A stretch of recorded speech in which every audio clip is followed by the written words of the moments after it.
तो फिल्म की स्टार्टिंग में जब ये बंदा पुष्पा भैया का रुमाल खींचता है तो आप लोगों को लग रहा होगा कोई ना कोई बंदा लेफ्ट साइड में बैठा हुआ है, क्योंकि उसका हाथ वहाँ पे हमें क्लियर नजर आ रहा है। लेकिन अगले सीन में हमारे पुष्पा भैया तो गाड़ी के राइट साइड से निकल आते हैं, और इसी सीन में जब हमारे पुष्पा भैया इस गाड़ी से नीचे उतरते हैं तो इतने घने जंगल में ये रेड लाइट कहाँ से आ रही है, क्योंकि आसपास जितने भी गाड़ियां खड़ी हुई है, बाइक्स खड़ी है, उन सबकी लाइट व्हाइट है। तो ये वाली रेड लाइट कहाँ से आ रही है, और अगर आप गौर करो तो ये पुष्पा के सर के ऊपर गिर रही है, मतलब के ऊपर से लाइट आ रही है। तो ये ऊपर से रेड लाइट इन जंगलों में कहाँ से आ रही है फिर?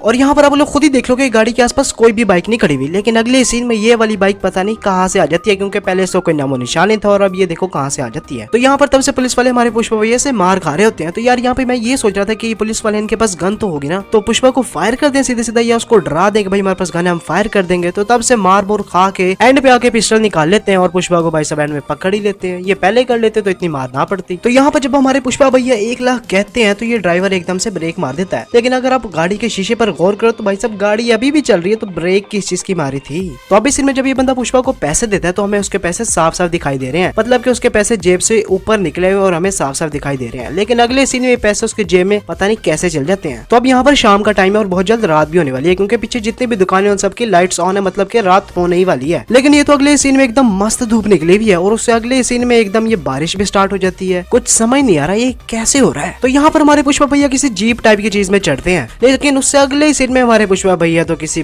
बस में से बाहर निकल रहे हैं। अरे भाई साहब चढ़े तो किसी जीप में थे, बस से कैसे बाहर आ रहे हैं। यहाँ पर जब पुष्पा भैया रस्सी को ऊपर फेंकते हैं तो आप लोग खुद ही देख लो कि इनके मुंह में कुछ भी नहीं होता, लेकिन उससे अगले ही सीन में मतलब कि एक पल में इनके मुंह में ये रस्सी पता नहीं कहाँ से आ जाती है। तो अभी सीन में जब हमारे पुष्पा भैया इस रस्सी को काटते हैं तो आसपास लकड़ियों की बारिश कैसे होने लग जाती है, क्योंकि भाई इन्होंने तो सिर्फ एक रस्सी काटी है ना, तो मतलब कि कुछ लकड़ियां नीचे गिरनी चाहिए थी ना, तो आसपास इतनी बारिश कैसे होने लग जाती है। तो अब यहाँ पर ये ट्रक हमें जंप लगाता हुआ दिखाई दे रहा है, लेकिन पता नहीं कैसे, क्योंकि यहाँ पे ना तो रैंप और ना तो कोई ऐसी चीज जहाँ से कोई जंप लगाया जा सके। तो फिर ये ट्रक जो है हवा में कैसे जंप लगा रहा है, जब तक इसके पास कोई जंप लगाने की जगह ही नहीं है, तो ये हवा में उड़ कैसे रहा है। तो अब इसमें पुलिस वाले पुष्पा के बिल्कुल पीछे होते हैं, मतलब कि मेरे ख्याल में तकरीबन 1 सेकंड का फर्क होगा, लेकिन उससे अगले सीन में पुष्पा एकदम से इनके सामने आके खड़ा हो जाता है, लेकिन पता नहीं कैसे, क्योंकि हमारे पुष्पा भैया और पुलिस में सिर्फ 1 सेकंड का फर्क था। तो 1 सेकंड में हमारे पुष्पा भैया ने उनकी गाड़ी जाके कुएं में भी फेंक दी और वापस भी आके खड़े हो गए। भाई साहब ये पुष्पा है या फिर फ्लैश है कि गाड़ी भी जाके कुएं में फेंका है और वापस इधर आके खड़े भी हो गए। तो अभी सीन में यहाँ पर हमें ये साइकिल वाले अंकल गुजरते हुए दिखाई दे रहे होंगे, लेकिन उससे अगले सीन में ये वाले अंकल पता नहीं कहाँ गायब हो जाते हैं। यहाँ पर जब पुष्पा की माँ पुष्पा का नाम लिखवा रही होती है, मतलब कि स्कूल में पुष्पा का नाम लिखवा रही होती है, तो ये वाला बंदा एकदम से कहाँ से आ जाता है। और इस बंदे को कैसे पता चला कि अभी पुष्पा का नाम लिखा जा रहा है। तो इस बंदे ने आके मस्त एकदम एंट्री मार दी और मतलब कि सही ना फुल सीन पे आके पहुंच गया। और यहाँ पर भी जब पुष्पा की शादी हो रही है तो ये वाला बंदा फिर भी यहाँ पर पहुंच जाता है,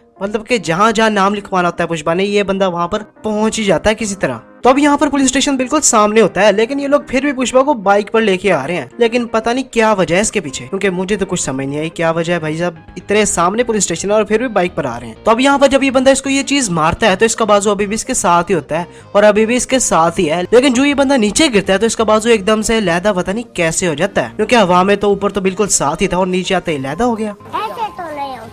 तो अब इस में ये दोनों भाई पुष्पा से उनके माल के बारे में पूछ रहे हैं, मतलब कि पुष्पा ने जो लकड़ियां छुपाई हैं उसके बारे में पूछ रहे हैं, और वो भी पुलिस वालों के बिल्कुल सामने पूछ रहे हैं ताकि पुलिस वाले इनसे पहले जाके वो माल पकड़ लें। वाह भाई क्या गुंडा बनेगा रे तू। तो अब इस में जब पुष्पा भैया यहाँ से आ रहे होते हैं तो पीछे कोई भी रक्षा वगैरह या कोई भी चीज पीछे कुछ भी नहीं खड़ा हुआ, लेकिन जो यहाँ से गाड़ी जाती है तो एकदम से पीछे ये रक्षा कहाँ से आ जाता है। और इसी सीन में ये जो पीछे बाइक्स वगैरह खड़ी हुई है और जो पीछे दरख्त वगैरह सारे VFX हैं, या तो ये एक सेट पे खड़े हुए हैं, क्योंकि भाई साहब आप खुद ही देख लो कि टोटली फेक लग रही है। तो अभी इस में जब हमारे पुष्पा भैया नई गाड़ी लेकर आते हैं तो हमें सामने से एक साइकिल वाला नजर आता है, लेकिन उससे अगले सीन में वो साइकिल वाला पता नहीं कहाँ गायब हो जाता है। जिस तरह हर सीन में कोई ना कोई चीज गायब हो रही है, इसी तरह ये साइकिल वाला भी पता नहीं कहाँ गायब हो जाता है।